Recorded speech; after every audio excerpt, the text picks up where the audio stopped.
Welcome to the Weed Out, where we weed out the nonsense and talk about the bullshit happening in our backyard.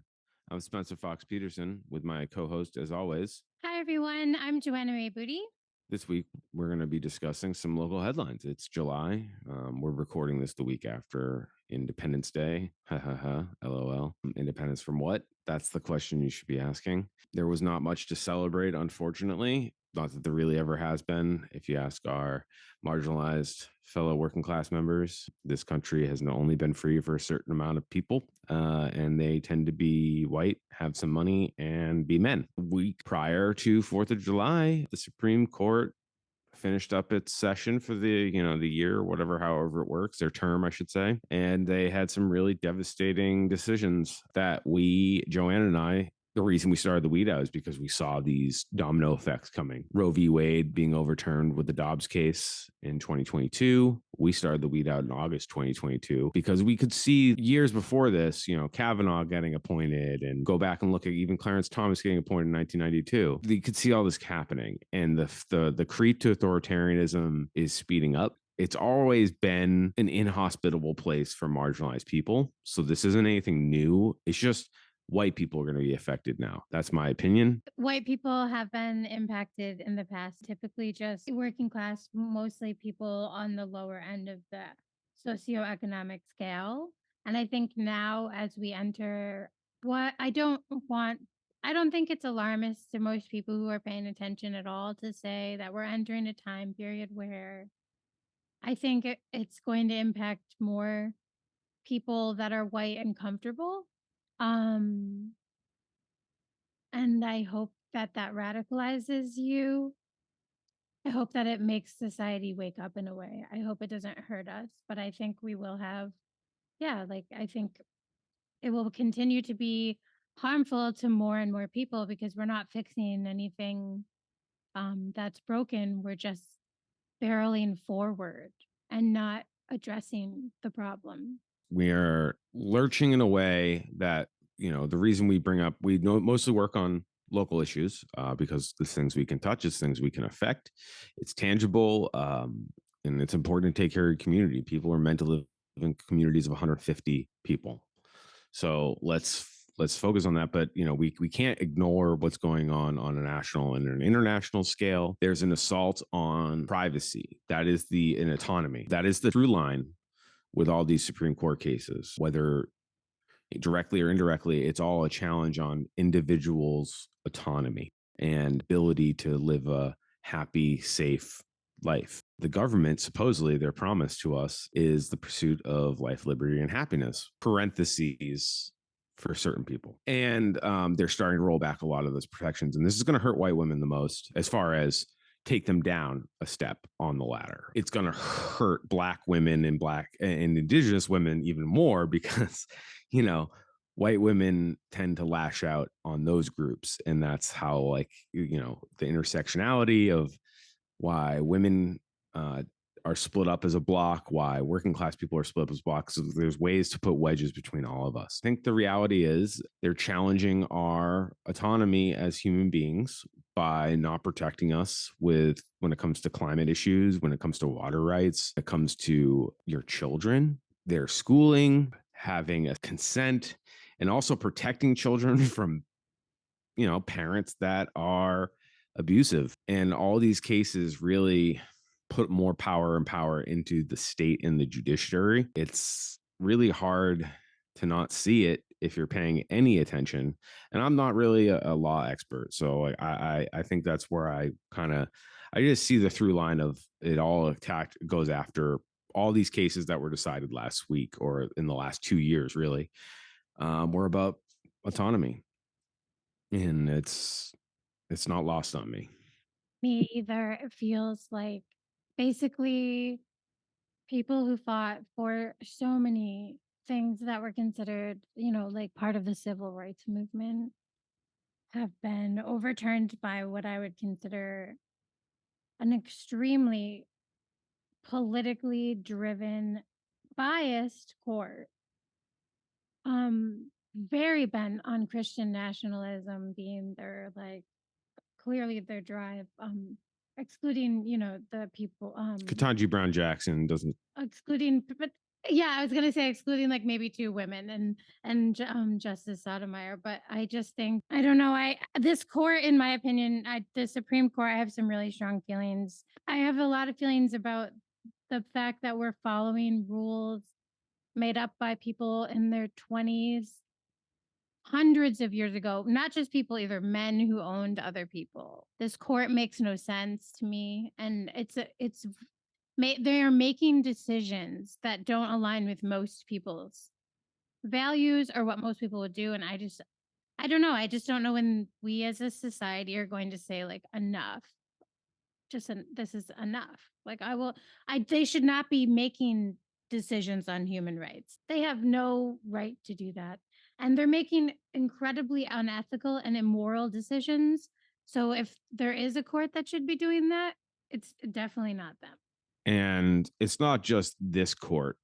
It's Oh, it's like most all the courts. courts have been captured by right wing Christian. This is a 50-year plan. This is well documented. Yes, It it's a goes back to plan. the Southern strategy of the 60s and the flip of the parties. This was the Christian nationalist plan because they saw a multicultural nation that was going to be secular in the next 100 years. And this is the last gasp plan. And they were able for 50 years to stay on plan and get judges in positions, get ownership of media, the seven dominionist strategy of controlling every aspect of American lives, and it to lead straight to the Handmaid's Tale. Oh, hell yeah. Now, it sounds like a conspiracy theory, right? It does. And it's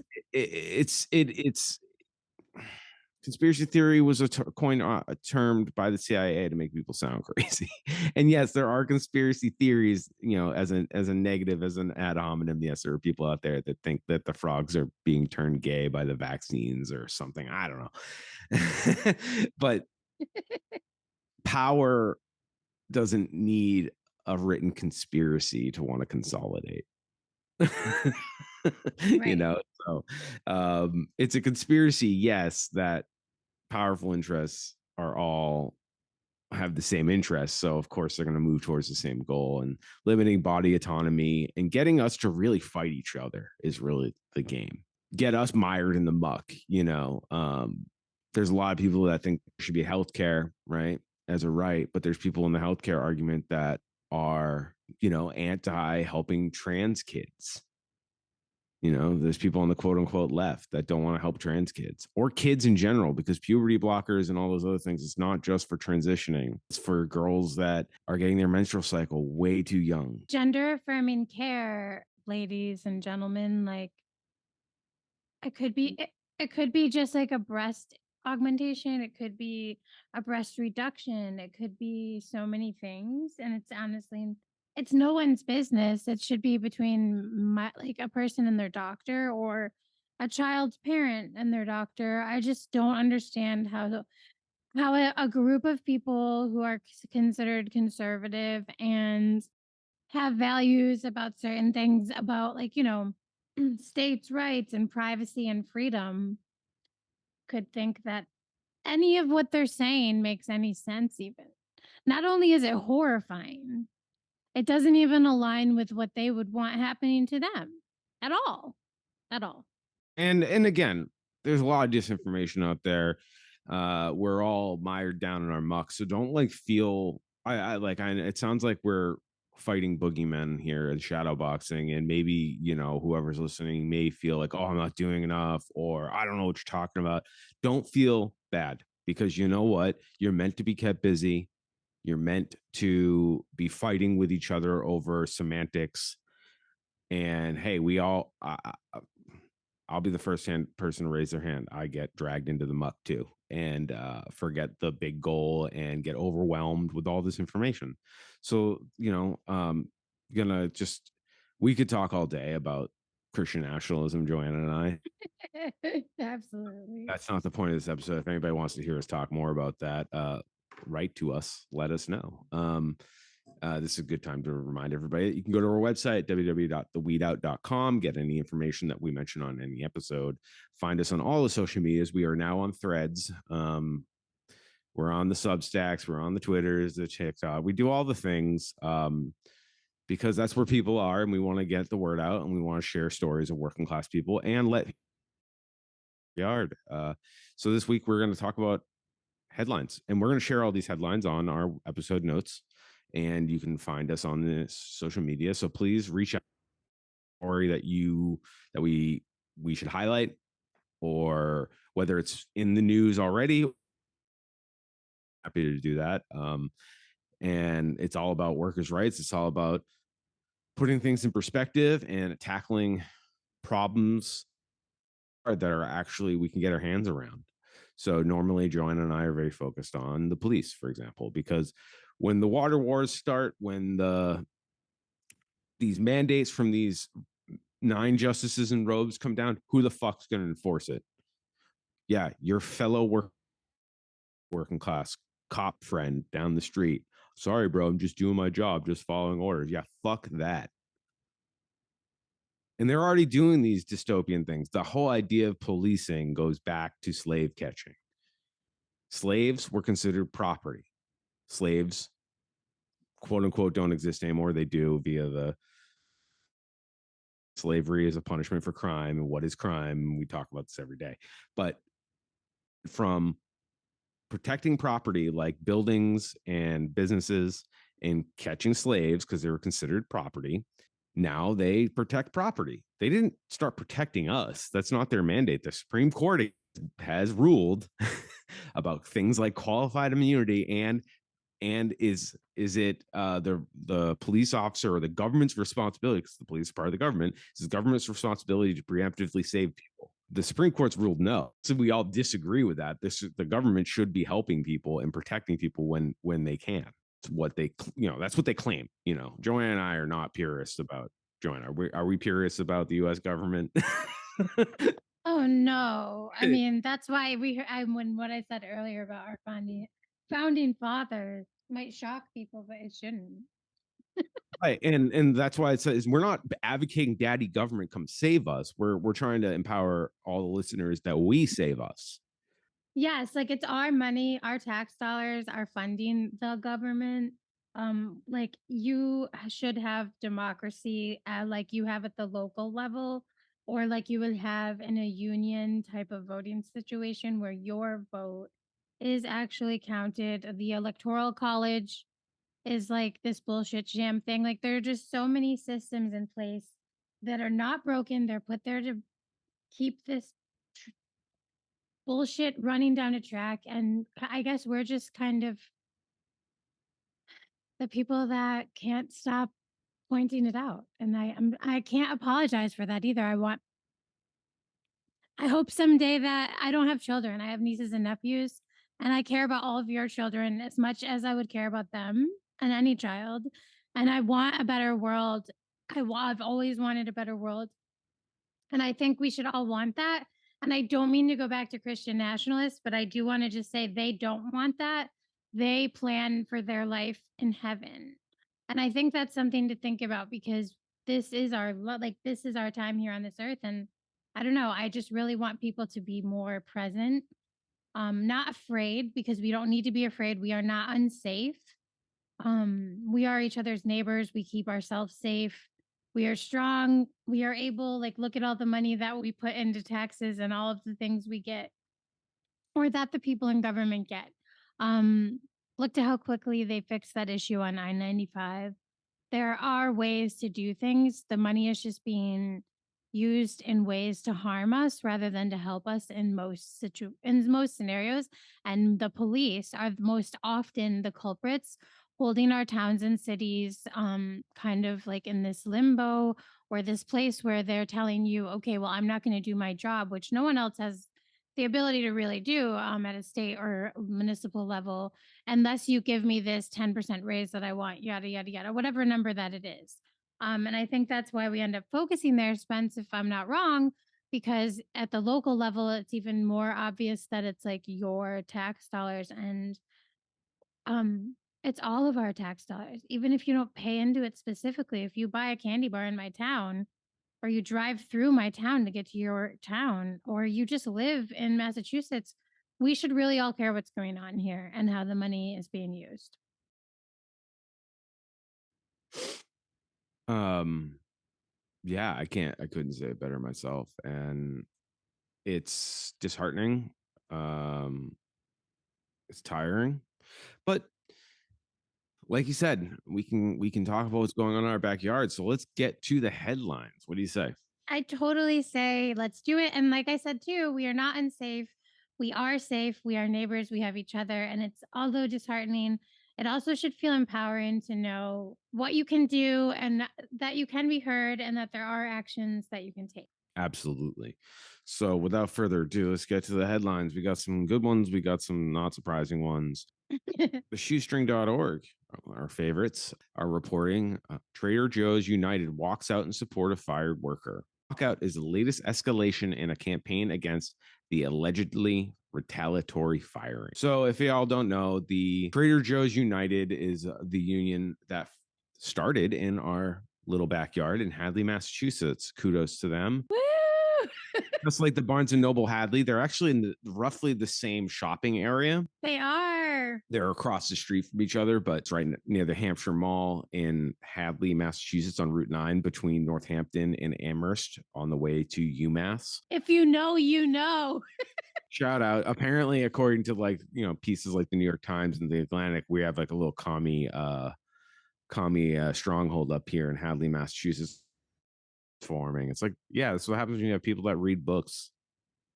I know. They like called it like an overeducated area. And I'm like, well, it's called the five college area, I guess. But But the people that are working in these jobs forming these unions aren't all like, yeah, I'm sure some. no.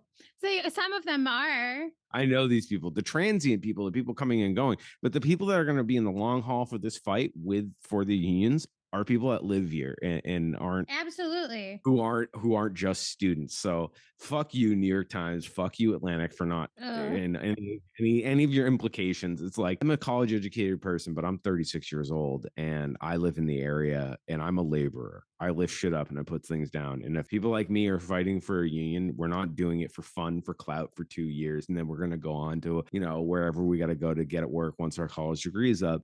These people are working people who live here full time and are multi generations deep most of the time because their great grandparents used to have unions when the factories fucking existed out here. There is a long union tradition in Western Mass, is the point. And so don't act shocked. For sure. So I'll just read the top headline real quick and we'll just discuss it and then we can keep moving. So basically, this was fired to do with, them forming a union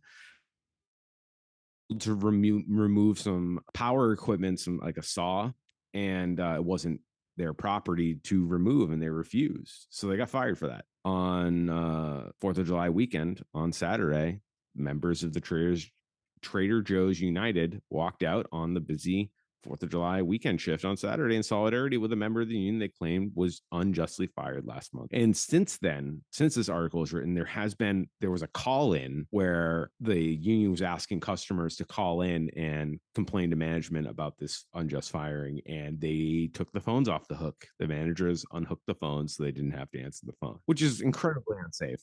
Should people still be calling in though? That's what I was wondering. Because if so, I didn't know if it should be going on all week or You have, I mean, personally, even if the union's not asking you for it, you can say, I don't know, I just heard you fired somebody for some bullshit. Don't even say the union told you to call. well, I wasn't going yeah, I was gonna say people should go to Instagram to like find they have like a little script and what to do or whatever. This is good. This is the power of a union. It's not about, Oh yeah, it's awesome. and it's about your coworkers feeling, because I've been in situations in my work life where you're working in a kitchen and everybody kind of agrees with the person that's the black sheep or is getting blamed for something, but they're afraid. Mhm. We all may say like, yeah, like, okay, let's fucking tell the boss off, and then when it comes down to it that morning, people be like, I don't know, let's just try to work through it. But when you have a union behind you and you have people that have already agreed and put their pen to paper, there's a confidence there, and people will feel confident about walking out, and walking out, withholding your labor. It's the one of the most unviolent things you can do. I'm going to put a hurt on your pocketbook, and you can't fire all of us. And all this is all over you firing somebody for some shit that's not theirs. and you were mad that they said no to you, and they're like, I'm not removing some property that's not mine. That seems like a crime. I mean, that's me paraphrasing there. It's good news. We're really happy. Thank you, Shoestring. We will link this in the headline. I mean, in the website notes. Joanna, you want to take the next one? Yeah, sure. It's the beekeeper story, which we've talked about in the past on other episodes because we're really like I just love this woman and kind of what she was willing to do for so at first Spencer and I were talking about it before was recorded and it had seemed like at the time so backstory she's someone who the first story we had shared was this woman in Hadley has been accused of releasing bees on a sheriff's deputy when they stopped to an eviction at a Longmeadow apartment or a home. And anybody listening that's not familiar there, Longmeadow and Hadley aren't exactly close to each other. So So I was at first I wasn't. So her name is Rebecca Susan Woods, and she's of Hadley. And so she finally appeared in court this past Wednesday morning. But the first article that I read, I was under the impression that maybe it was like a place she owned. But like Spencer just mentioned, Longmeadow is kind of a it's not super far, but it's like a trek in Western Mass. Like it's like a probably half hour, maybe, right? minimum 30 minutes. Okay, yeah. So it's a little bit of a drive. So she was actually driving to she drove her bees apparently um to a home. It doesn't really say in this article whose home it is. But it was an ongoing eviction. And she pulled up and left her dog in the car, got a beehive out of a trailer she had and angered the bees and put on her like bee costume and of course, like this, some of the stuff in this report, like I don't know because it could be fed from the police, but it's saying that like multiple officers were stung, some were allergic. And yes, I know that people can be allergic to bees, but I do think that Woods um putting on a professional bee suit to protect herself and potentially someone she clearly must care about or want to not have be evicted using bees is just such an interesting and creative way to try to protect oneself um and of course I think the police I'm sorry like They were there to violently attack somebody. take someone out of their home she was just I know that it's wrong to hurt someone and like be violent with someone but her charges are assault and battery by means of a dangerous weapon so that's the bees apparently assault by means of a dangerous weapon and disorderly conduct and I just feel like disorderly conduct is one of those other charges that I just want people to think about because we talk about crime a lot, Spence, and how it's just like such a construct. Like these people could just like make up what disorderly conduct is. Yeah, I mean, some of the shit I say at a bar when I'm upset with my arms in the air and I'm upset about, cops killing people and I'm just exasperated, like that could be disorderly conduct. It's totally subjective. So yeah, and this is what But we this story, I do love this woman though. Like shout out to you, Rebecca Susan Woods. I hope she has a good lawyer. But it's a crazy story, crazy story. I mean, the reality is she did do something that you could quote unquote see as a crime. I would never, as a lawyer, argue against that. What I do think is interesting is the fervor and the poor framing and the lack of information and a lot of insinuation Mm, in the journalism yes. to paint the picture that the police are innocent. It's like, no, they were there to evict somebody. Yeah. And you You're gonna made it pull look like, someone out of their home. and the framing was interesting because It was. they didn't frame her as a protector. They framed her as a resistor. Like, so And like an assailant. they And kind an of implying assailant. that they were the squatter. Right. I thought she lived there Like, at yeah, that's the first. I had to read implication. it a few times. No, the reality is she's a fucking working class hero, people. Right. She is. She is. And she like the reality is this was on purpose. She maybe she's not physically strong, so she used what she could use to put her body or put a barrier between the police and a violent eviction. Yeah, whoever this was. They didn't frame her as a working class hero. And yes, she may have broke a law and she may serve jail time because she broke that law. It used to be a crime to be a witch. And in my opinion, this person, if God was judging, if Sky Daddy was fucking real and they saw that he saw this, Jesus saw this, Jesus was doing this shit. Yeah, he'd be like, "Rock on, lady. I want to be here for Halloween. She's my hero." He wouldn't say like, you're not coming to heaven because you civilly disobeyed the men with the badges. No, he'd be like, why the fuck are you kicking somebody out of a home? Why do you have home for Exact. profit? Why do you have commodities? And why is the power of the state being used? And I mean, even for those people who think like, "Oh, that's so radical," like, I'm sorry, but if you're like a landlord and you need to like you need to try to go to mediation and work with like people. Your day's gonna come otherwise. Like this. I'm sorry. I don't know what to say.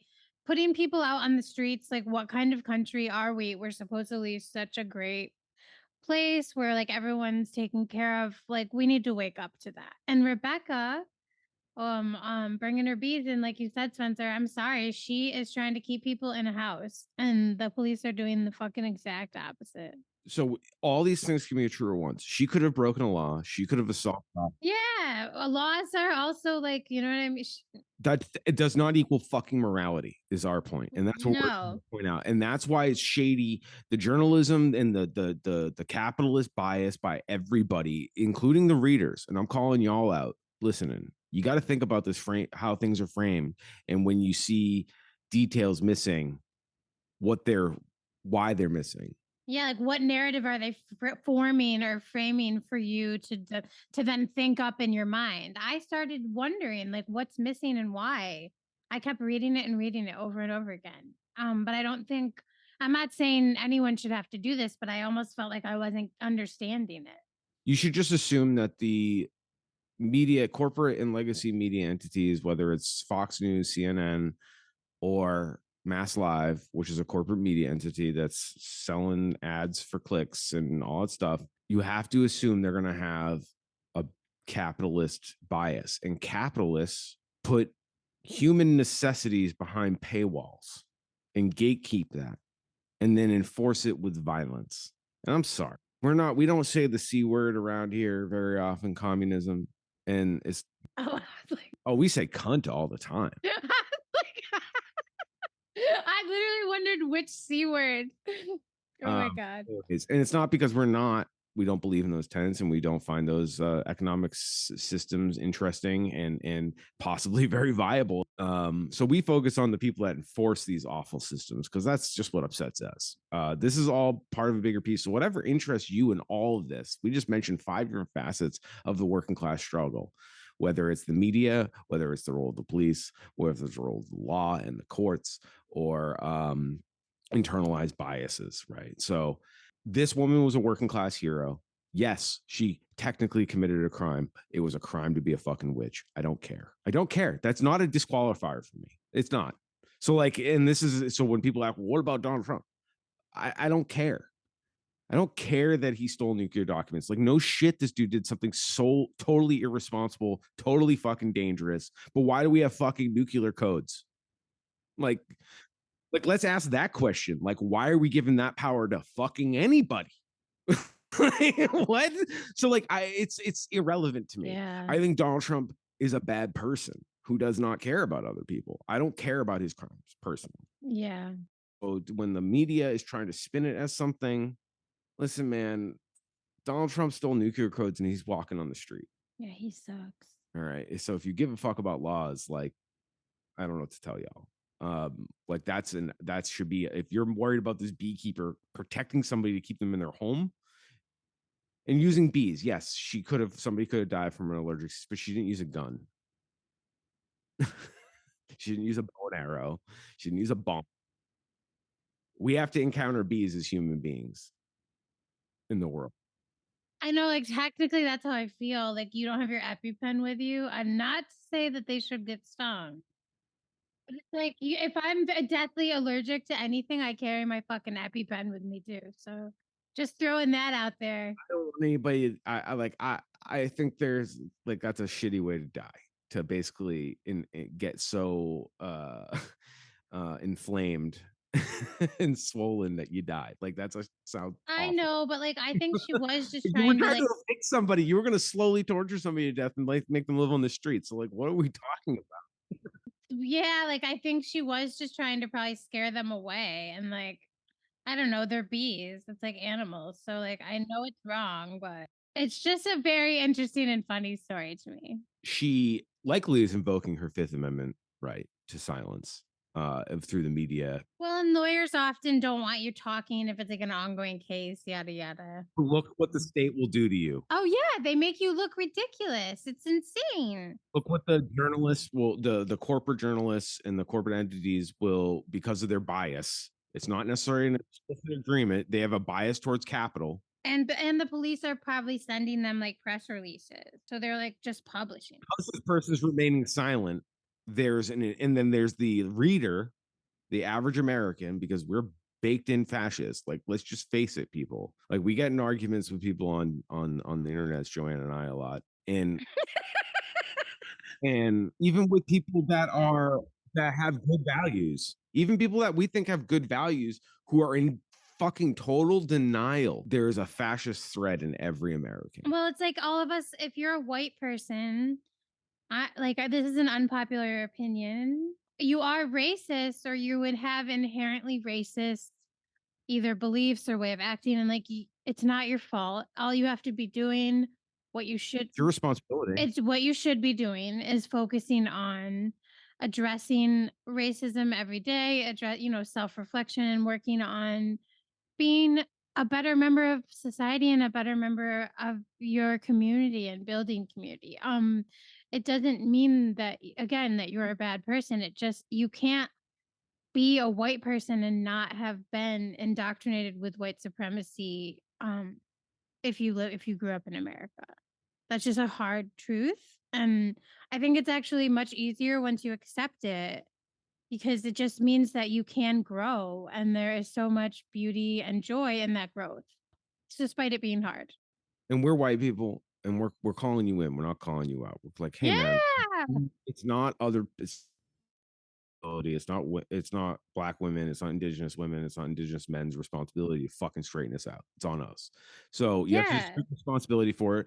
This is, we are both quite honest about like our biases that we are unpacking every day, And every day. yeah, and I don't necessarily share all of them on this podcast. I'm probably sharing them with Spence and stuff, but like, we all have them. We all need to be, like he said, we need to be unpacking those daily. It's a journey, it's a process. But yeah, like, we're here if anyone needs to talk, because Spence is right. Like, it is not our black brothers and sisters, our friends who are of color who face oppression. It is not their responsibility to coddle you or explain to you anything, Or to hear you're arguing about or how to there's hear any of your bullshit. about Yeah. like deflection about like, well, it's I mean, if we just everybody's got to shut the fuck up. And don't, like, they don't need you to apologize for them to them about how, you're sorry you're not racist. Don't do that. Just reflect internally. Contact us if you want to talk. A therapist is always great. A lot of times you can find someone who has values that are anti-racist and will work on stuff with you, where growth is important. But I know that's hard to achieve too, and that's something that comes with a privilege. But reading, like, read some really good books. Like, right now I'm reading um We Do This Until We Free Us. And it's an amazing read. And next I'll read Let This Radicalize You. But I just think there's some really good books right now. I'll share both books and authors on links for this episode. I just think there are some really good authors right now, especially authors, black authors, women, black men. I mean, all different people, non-binary individuals. I just think there are so many things right now that you can learn and find information so quickly, using technology, which is such a great thing, and it can be bad.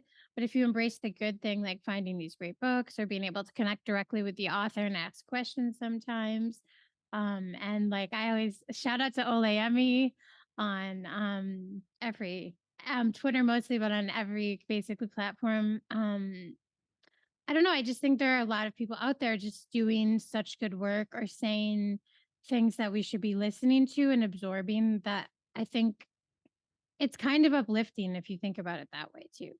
It's on you. It's your responsibility, and we can make a better society. And I'm not going to shame Beekeeper Lady. I know we just went on a 20-minute tangent, but we're not going to shame her. She did the right thing. No, free her, free her. If Sky Daddy existed, that's not that's not a sin. Nah, she's this shit. I love that lady. So moving on, just going to do some quick hitters. Multiple budgets got passed, and Hell one yeah, big they one, did. and then the one big one didn't. So real quick, we'll share the links to the budgets being passed. We won't get into line items because I think we will want to implode because we never seem to agree with how our local municipalities spend their money on their quote unquote public safety versus their poop tubes, aka the DPW. Anyways, so Holyoke passed $163.7 million budget. It frees up a little free cash for emergency expenditures. I'm sure like snow removal overages and police overtime overages and whatever you can't predict. Greenfield passed a $61.6 million budget. It's a 6.5% increase from 2022. They did cut the police and dispatch budget, lol. Woo, woo, woo, That's woo, what our woo. notes say. But They did. that doesn't necessarily mean anything because there's grants and all sorts of things they that doesn't come out of the official budget, so it comes out of another budget somewhere. So you're still paying for taxpayer, and I hate that term. It's so fucking colonialist. Colonizing. Uh, Pittsfield passed a $200 million budget. And Joanna, this is kind of your neck of the woods, so I kind of want to give you. So this is my hometown. Pittsfield did pass the $200 million budget. A lot of it is like it's bigger than Holyoke and Greenfield. Clearly much smaller in comparison. Pittsfield is the biggest municipality in the Berkshires. They do have a large police force, so I'm guessing that was a big item. The school systems are a big item in Pittsfield. There are two high schools, two middle schools, multiple elementary schools. So I'm hoping I have to go through it again to kind of see, like Spencer said, we're not going line item by line item. I'm happy in a way that they're like not that they have the ability to have such a budget where they also are putting money towards parks and rec stuff. I know Pittsfield personally has some really beautiful parks that they do keep up, and that they are putting some money to this budget season.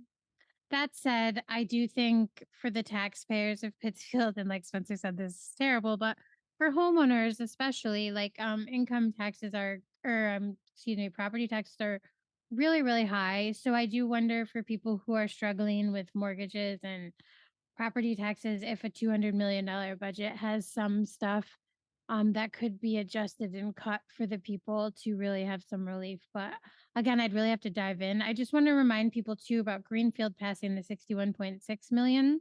That difference there between Pittsfield and Greenfield is due to the population and the needs of the community.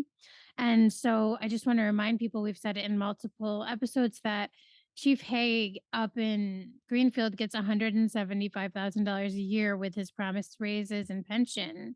So Greenfield is one of those towns that's literally being defunded by their police. And I just think we need to look to them for a lot of the examples, like the things that they cut in the police budget. When I did look over that too, it's stuff that the police kind of messed up. Like they had a lawsuit where they lost money, and they're getting grants that will cover things. So that's being spun, like Spencer mentioned, to be much more than it really is. Yeah, there, and this is the nuance, and each budget in each town has its own unique story. And a budget is, as always, as we always say, it's a story, and it's a story of your values. Yes. Sidebar: we've had some heavy rainstorms. There is sewage flowing from many municipalities along the Connecticut River and poisoning the rivers, and beaches are being closed on the East Coast during the hottest time of the year. We just had the 4 hottest days on the planet, and beaches are being shut down Yeah, my favorite beach was closed, it said, and, like, I was just so sad, so sad. because in places like with crumbling infrastructure, like West Springfield, Springfield, Holyoke, all these towns up and down the Connecticut River, starting up north at Greenfield too, and Pittsfield, their water feeds into the Connecticut River. So investing in cops and military weapons seems kind of fucking stupid when we're literally dumping shit into our water sources. We can't even go cool off when it's hot. The water is becoming more scarce. Like, what are we doing here? If for no other reason alone, you should care about what we're doing with our human excrement, or else we'll have another black plague during a global climate collapse. And it doesn't take a scientist to tie all this shit together. It's osmosis, man. It all goes through the same fucking cycle. And so poop into the rivers needs to be dealt with. And Chief Haig does not need $170,000 to run a racist organization, because that's where they lawsuit. They lost their money on them being fucking racist. And in Holyoke, there's going to be workman's comp and fucking all sorts of liability with guys that can't manage their fucking guns, losing their guns and pointing their guns.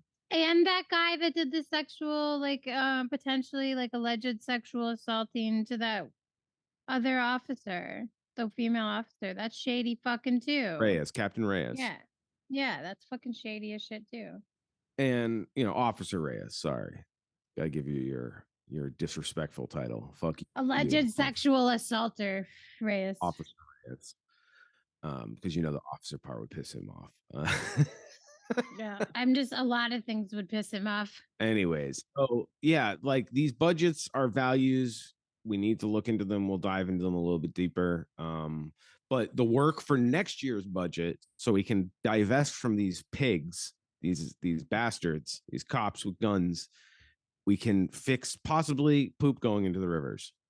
Yeah, like why wouldn't we want to fix infrastructure that's allowing like it's old infrastructure basically. I've been reading like over Those are jobs.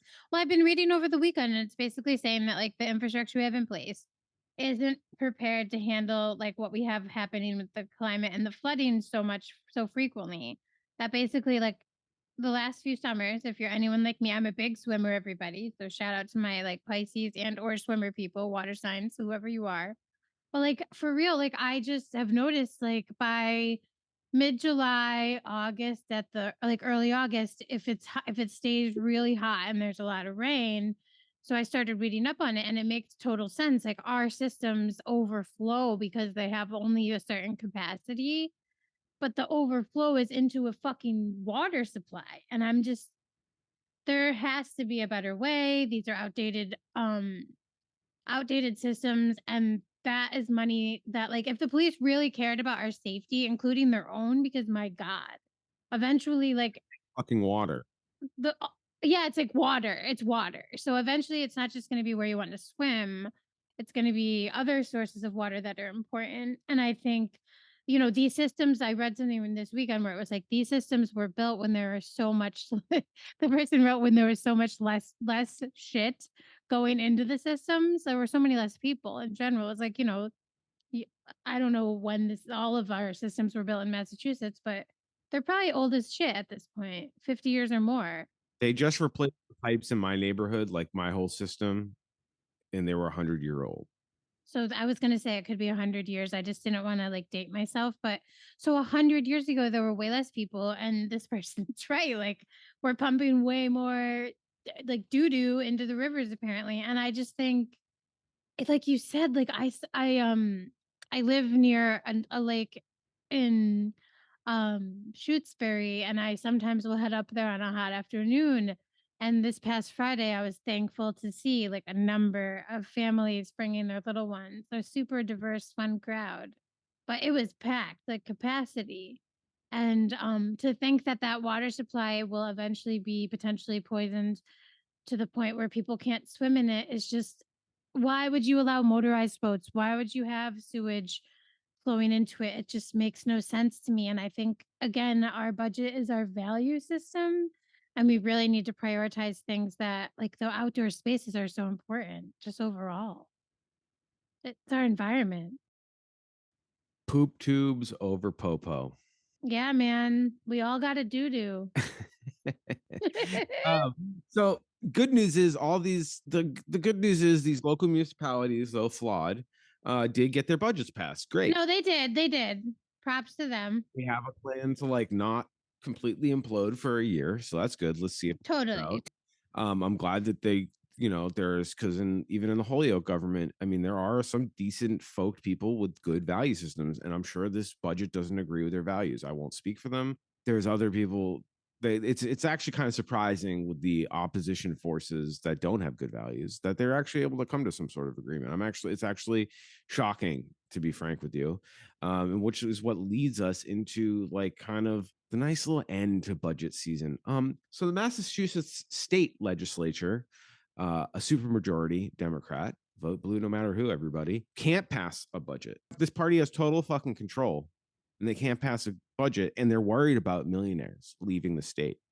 If you make sure that the fucking working class, lower, middle, whatever have money to spend, then your precious consumerism capitalist economy booms. The people at the bottom need money to fucking spend. And if you're worried about a 5 millionaires threatening to leave, no, they like living here. They just fucking don't want to pay their taxes. Fuck them.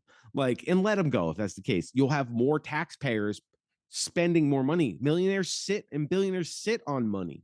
It's bad for the economy. You're like, I'm not even a capitalist. I fucking hate capitalism. But like, how do I understand your system better than you? You don't. I don't think they're just being little assholes. But I hear you. Heard. Heard. What the fuck?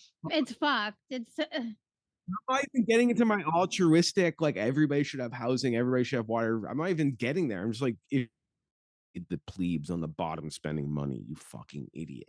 Like, you know, you need to keep us busy and grinding. Like, what are you doing? What are you fucking doing? it is it's it's so whack. And this is a suit. This is why vote blue no matter who's trash. And like, I know there's plenty of people who I kind of get along with who think that you gotta do harm reduction and vote for the no, like yes, or whatever. I don't care. That's the thing. I'm a democracy first person. Vote how you're gonna vote. I'm just gonna not pretend that these two parties aren't interested in the same fucking thing. Money and power. But yeah, their ties are to corporate. And I mean, since Citizens United came into play in 2010, I think, like honestly at this point, and then like after the Bush Gore stuff where like no one cares about the electoral college really like we're just pretending that doesn't happen. I think we're kind of like at this point where the money in politics is just driving everything, and one party says it nicer than the other. And I mean, they do like give you autonomy over your body sometimes, some of the Democrats.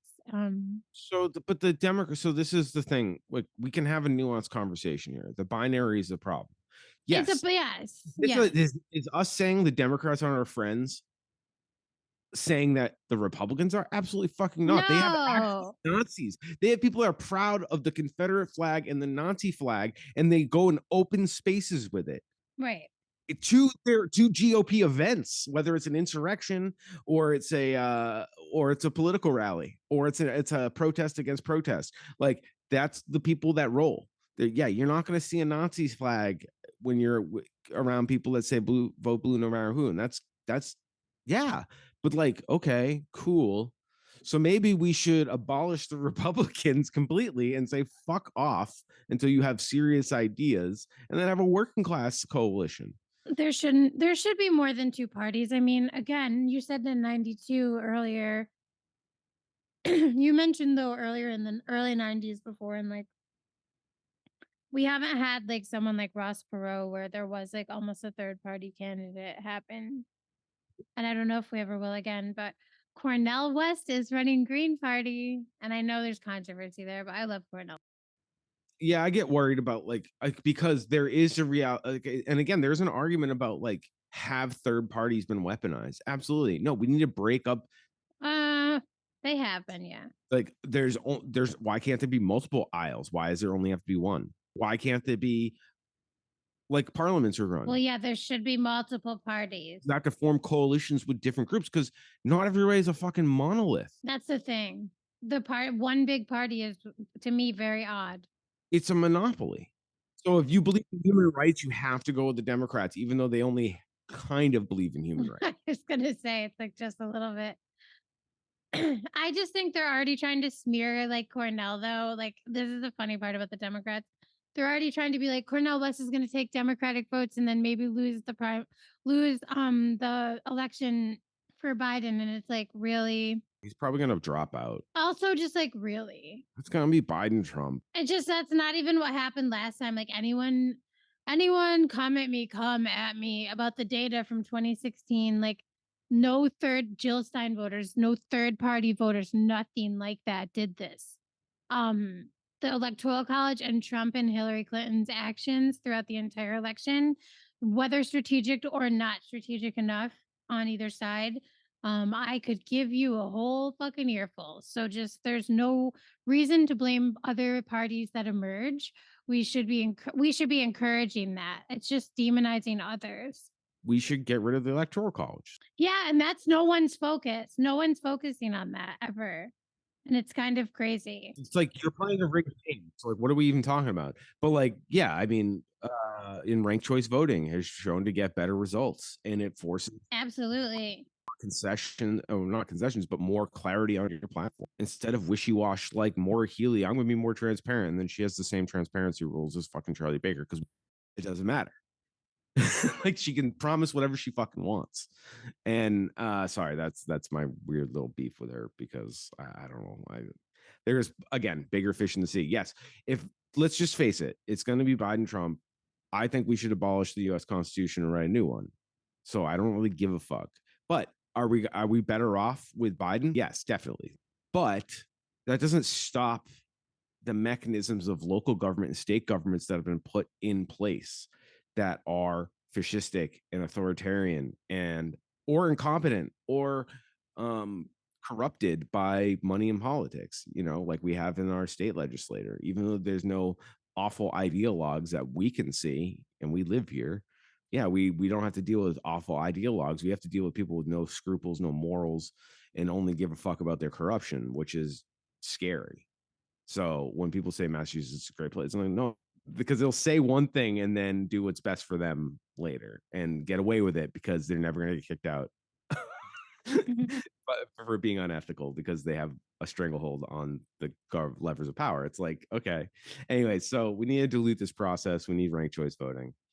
I also don't think we should have this current. I don't think any of it should exist. Like all of it's arbitrary and made up. So, um, that's why I focus on the police. I can actually wrap my head around that. There's too many options. I'll be frank with It's a lot. It's a lot. Yeah. you. Lots. So like, don't take our word for it. Please form thoughts. Just don't swallow this shit as acceptable, though. You don't have to. It's not acceptable. Don't anybody tell you that you're being undemocratic if you vote. Fuck you. Telling somebody how to vote. I don't. Is I'm not over ridiculous. here Vote. telling Trumpers to not fucking vote. Oh God. Vote how you want. If you don't vote, don't vote. Like do what you feel. Please vote. Like the whole idea of saying some people shouldn't vote, like, Well, like if someone doesn't want to vote though, like as a protest or whatever their right is, that's their right too. But no, I'm saying when people say, like people have said to us on the internet, because it's the internet, oh people yeah, yeah, yeah. get a vote because you have radical ideas. Only people in Yeah, that's fascism and like to a T. so yeah, anybody says you're throwing your vote away, fuck you. I want to vote how I vote. That's how How it else is. do you send a message? How else do you do it? I mean, yes, there's a million other ways, but like with that ballot, with that specific tool, like that's the tool. I don't know. I'm a big fan of using every tool at your disposal, and a ballot is a tool. Yeah, me too. It's like the system is super flawed, but I always show up for a vote. And I understand why there are so many people that don't. But I still participate because I'm hopeful that like it may change things someday. Imagine if we got 100% voters turnout, which we don't even break 50%. So Oh no, we don't. any election, let alone local. I mean, local's abysmal. Local, it's like a 10%, 11% is high in my town. If we could get like, if say in a miracle you got 100% of eligible voters out to vote, it would break the system, and that'd It be would be fucked. crazy. I was gonna say, like, even if you got 80% out, it would break the system. Who knows? Oh, the system couldn't handle it. Like, Who knows? think of how the lines are at polling places already in certain states you hear when there's like a general election. So I say we break the system, and that's a non-violent way you can break it. I don't I know. mean, yeah, Let's that get would out and be vote. I mean, yeah, that's it's like the least you should be doing, everybody. Please vote, even if it means filing a ballot with nothing on it. yeah, like you can vote third party or write in people. Like I just think it's important to let I just think it's important to let like the people that are saying like, "Oh, it's democracy." Like, well, okay, then I'm going to fucking vote for who I want to vote for. Democrats love saying like we love democracy. All right, then make vote. As the court, like that's Biden's excuse about the court right now. I don't want to politicize. It will end in never-ending politicization. It is politicized. They've politicized themselves. Politicized to the Republicans' advantage for yes, it's like yeah, fuck these people. uh, cop, bad cop. It's frustrating. It's dark, and so whenever you are feeling like if I just vote blue, think again.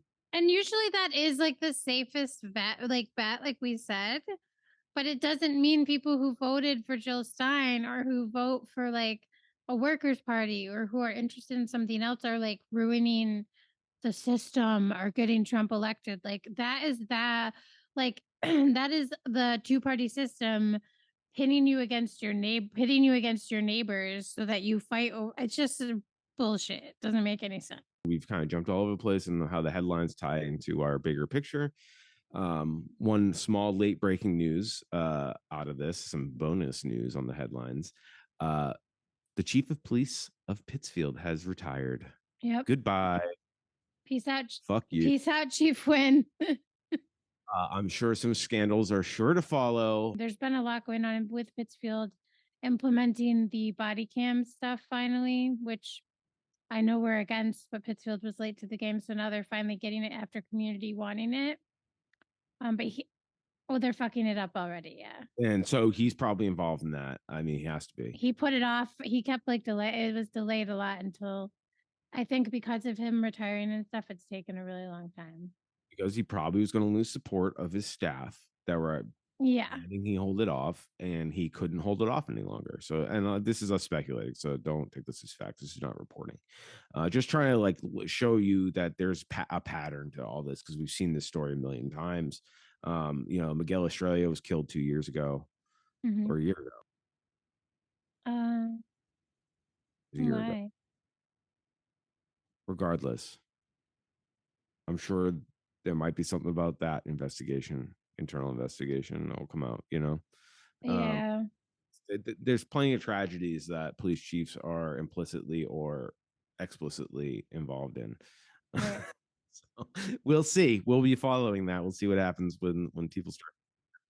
Yeah, I do want to follow and we'll see what he does next too, because for a while he was like one of the advisors to Baker for like the police commission like reform stuff.